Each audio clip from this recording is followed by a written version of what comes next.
Hello and welcome to the Sola SD Podcast. We have Kristina on the podcast today and Austin over here on my right. What's up, everybody? Hello. Thank you for having me. Yeah, thank you for joining, and thanks, Austin. We don't have Haley on today. Haley's sick today. Boo. Probably has the Rona. I'm plan B here, but I'm happy to fill in.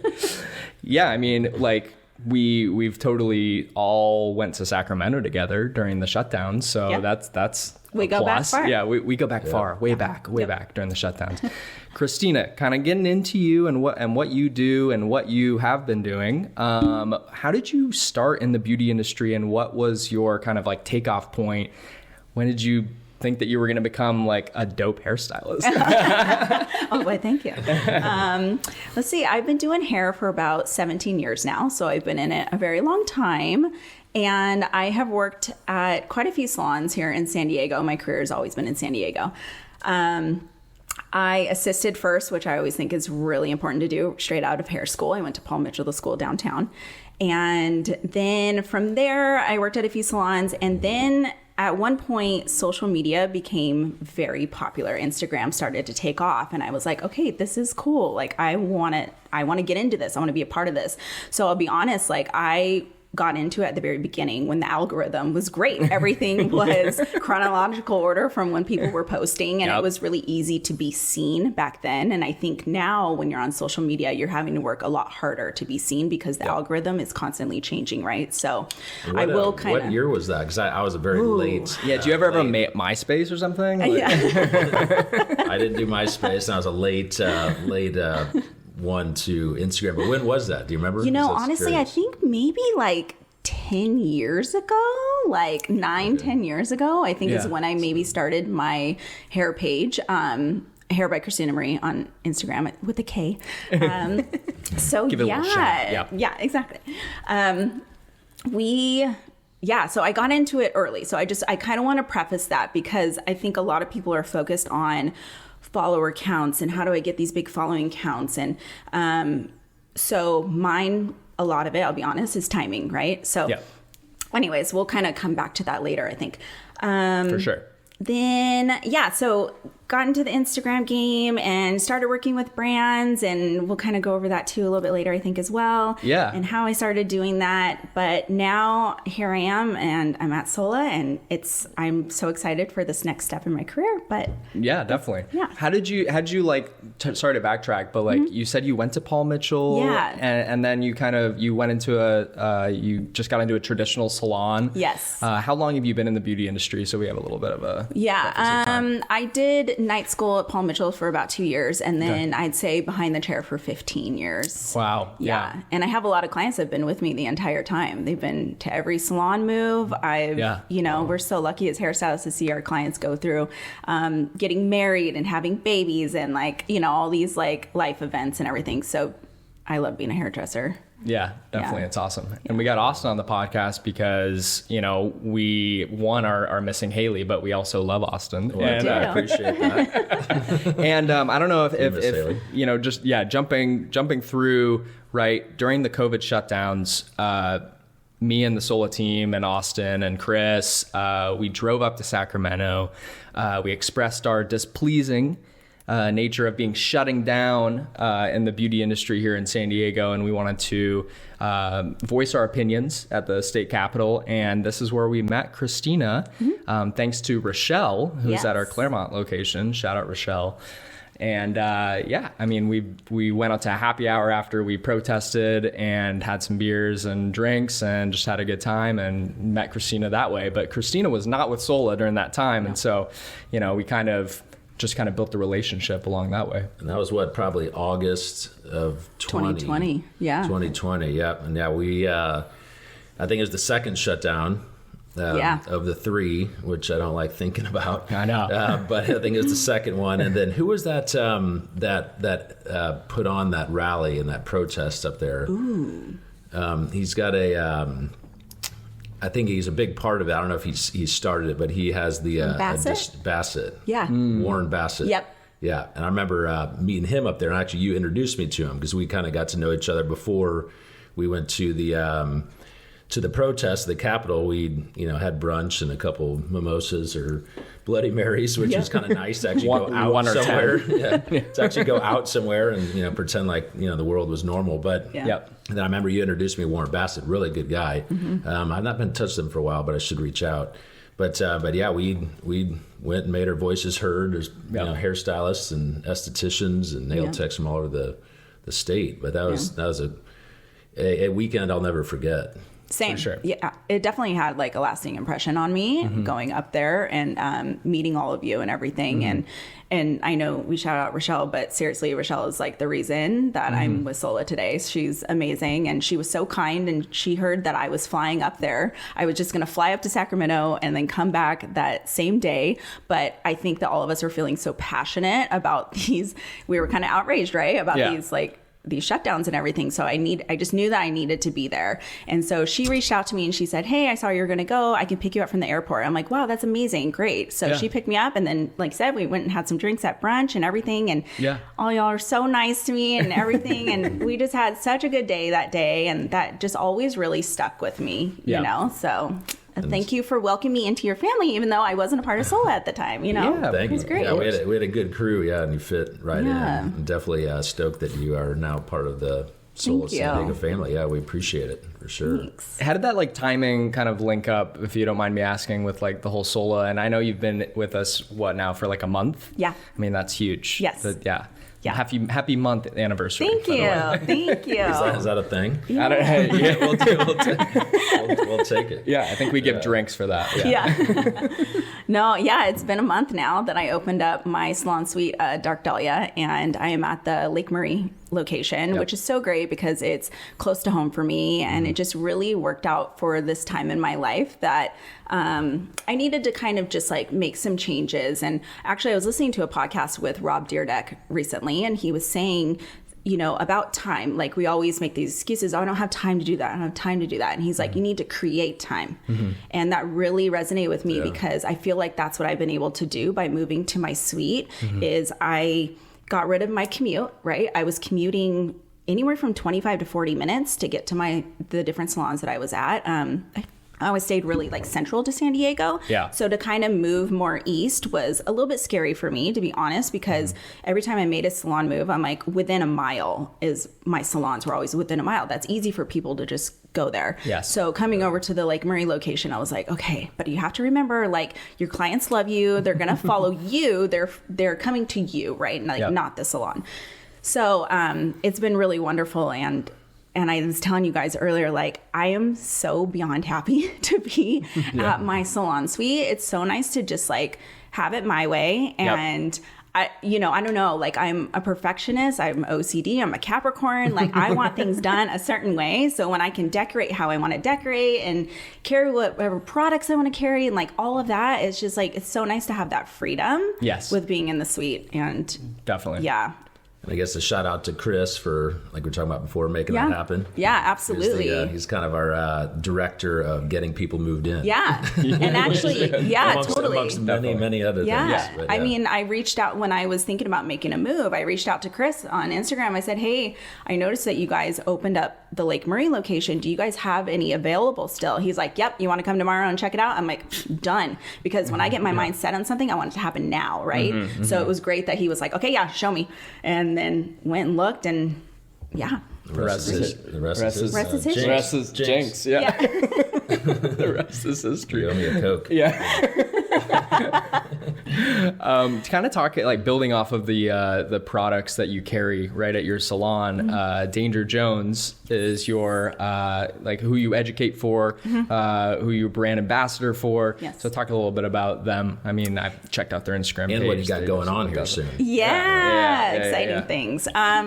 So Danger Jones is amazing. So Danger Jones is founded by David and Alexis Thurston. They actually started Pulp Riot back in the day, and this is their new baby, their new line. So a lot of us that used to educate with Pulp are now moved over, and we follow David and Alexis because they're incredible people, and we just have so much respect for them. And they truly have changed my life, to be honest.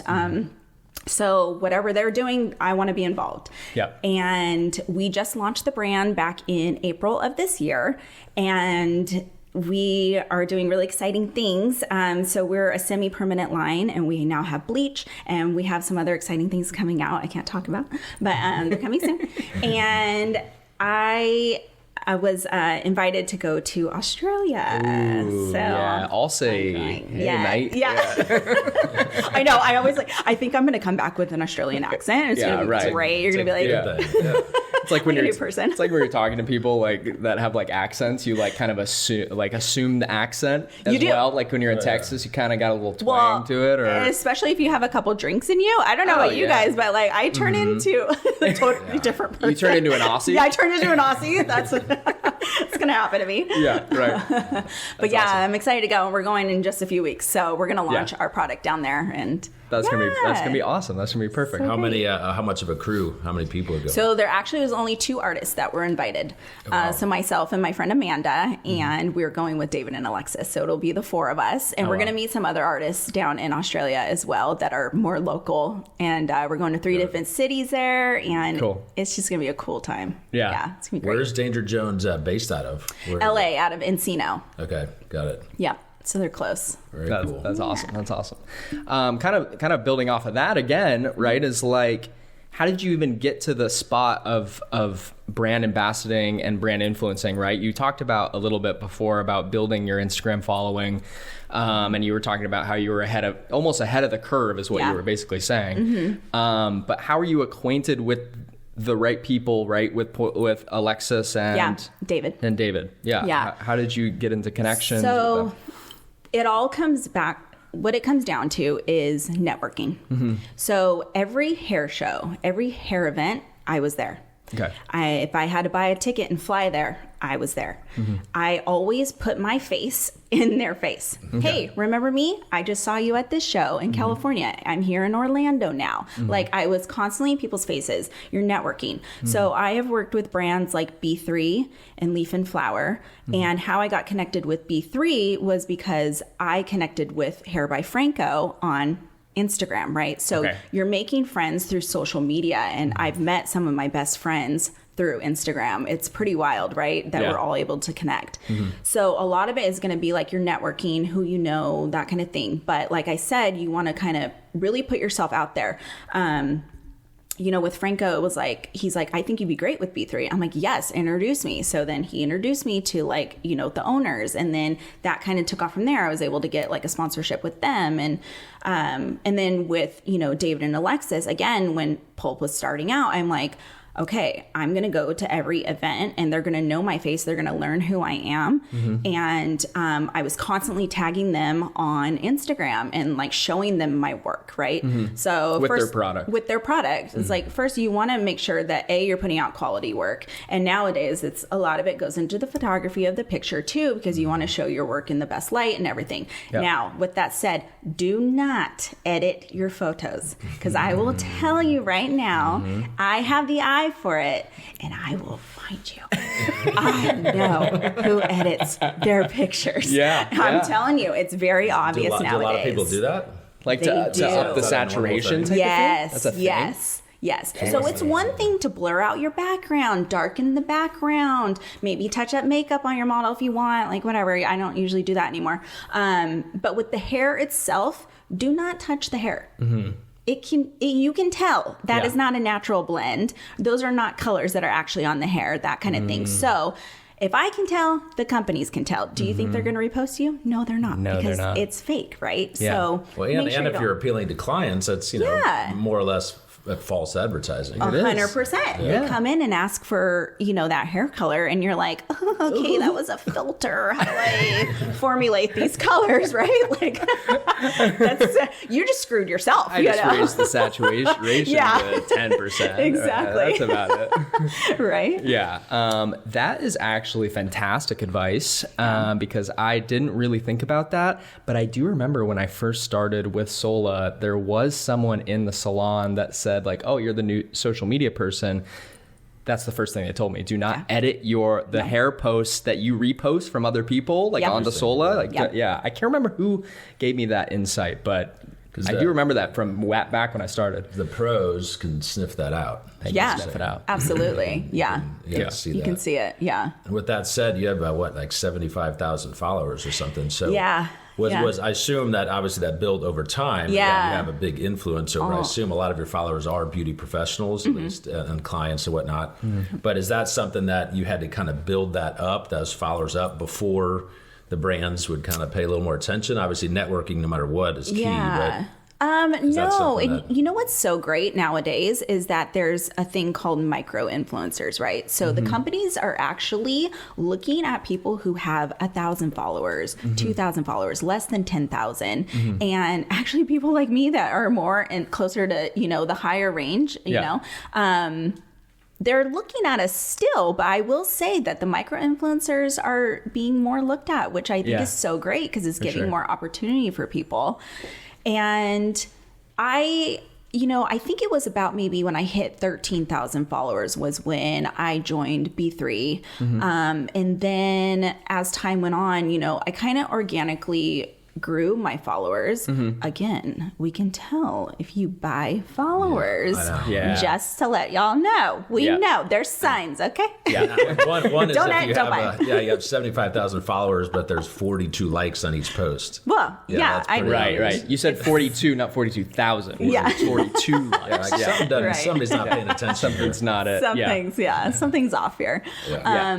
But so as my followers grew, of course, you gain the attention of like bigger companies and stuff like that. But I think nowadays it's, you're showing, it's like you're showing your loyalty to a brand to a certain extent as well, right? Because there is this whole like stigma behind like, okay, well, you shouldn't post for companies if you're not going to get paid for it, or you shouldn't always do things for free. Or like free advertising. Free advertising, exactly. But I will say that is how we did it. And a lot of it was trade. These companies would be like, hey, I want to send you my hairbrush, in exchange for like a quick video or whatever. Okay, cool. Yeah, I need a new hairbrush. Great, I'll do it. Oh, that's cool.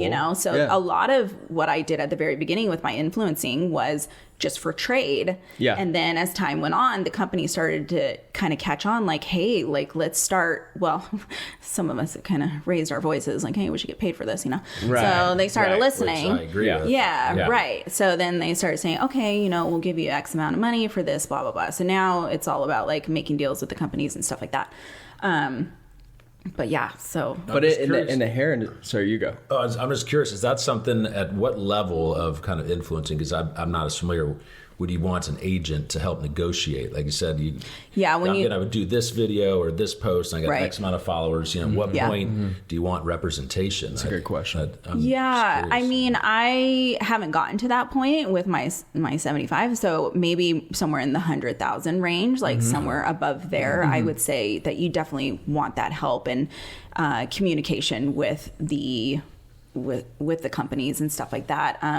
I've been in situations before where I was getting paid, X amount. We are now going to be offering this. And it was like maybe a quarter or a third of what I was getting before. We are now going to be offering this. And it was like maybe a quarter or a third of what I was getting before. And for me, I was like, okay, I know the quality of the work that I'm putting out there and the videos that I'm making for you guys. And I'm not going to take that offer. Right. And, I wish you the best of luck. I always still want to be with you, that kind of thing. So you kind of have to you have to know your worth as well too. Yeah. So. Yeah, it's not easy. I think just in life in general, knowing, kind of, especially in that social media world, because it's so quick moving and there's so many different moving parts. That to know kind of what the worth is tough. And that's kind of why I asked about the representation. Yeah. And kind of what that sort of person would bring into, hey, this is worth X. Yeah.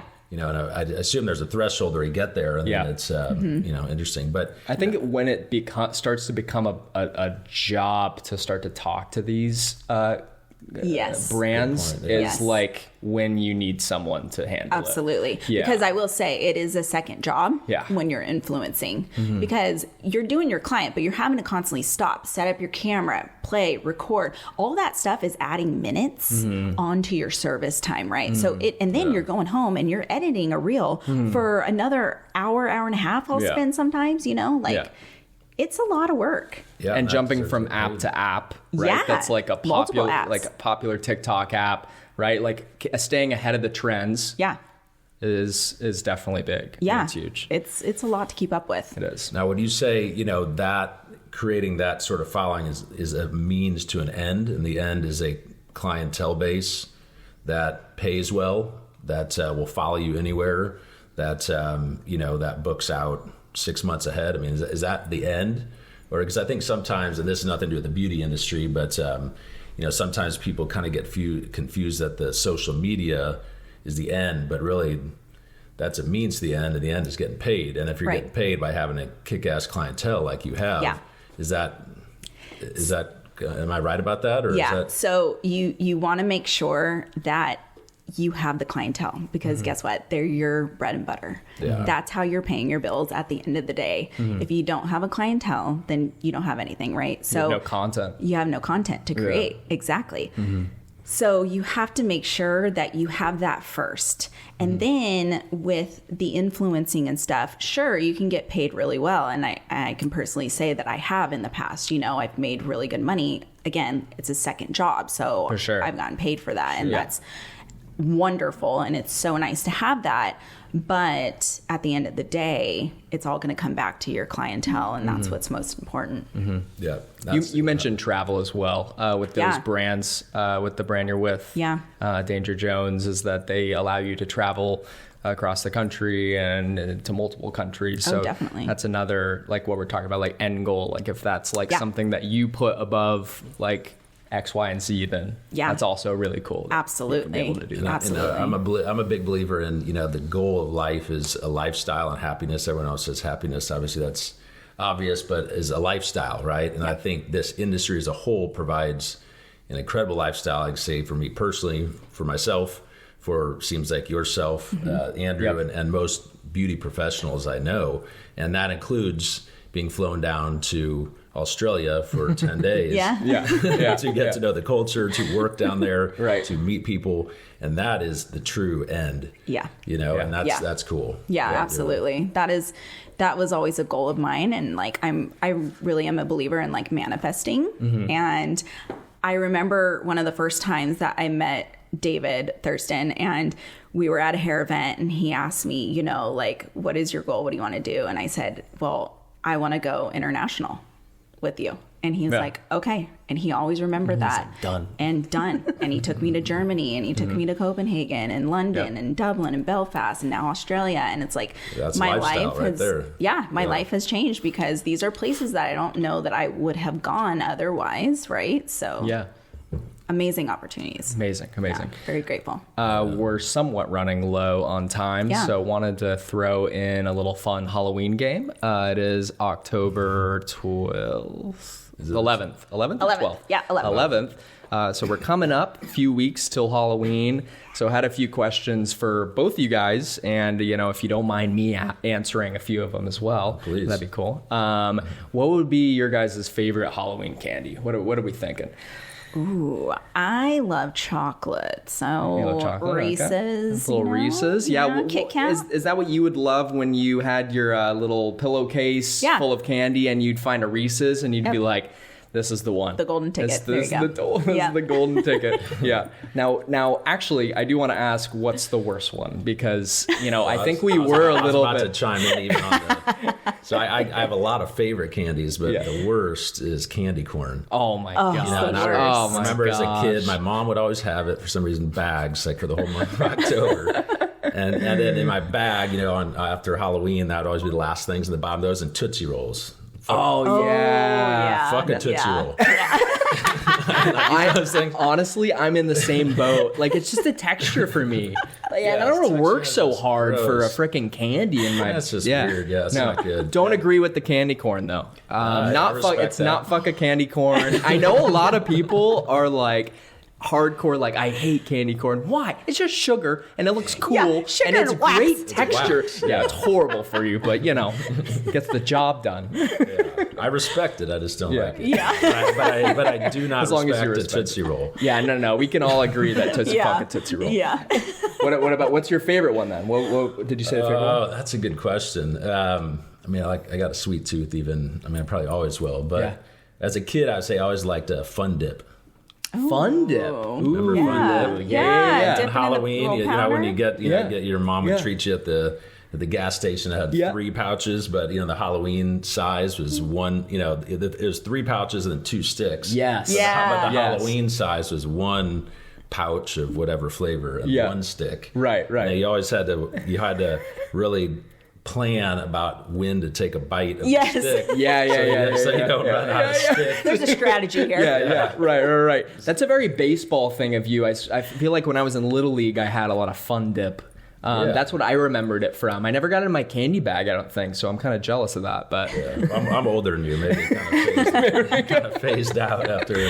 I would say I'm a peanut M&M and regular M&M guy, like through and through. I'm a chocolate guy as well, or gal, and so I am like, if I was getting Smarties, if I was getting Skittles, not about it really. Yeah. Except candy corn.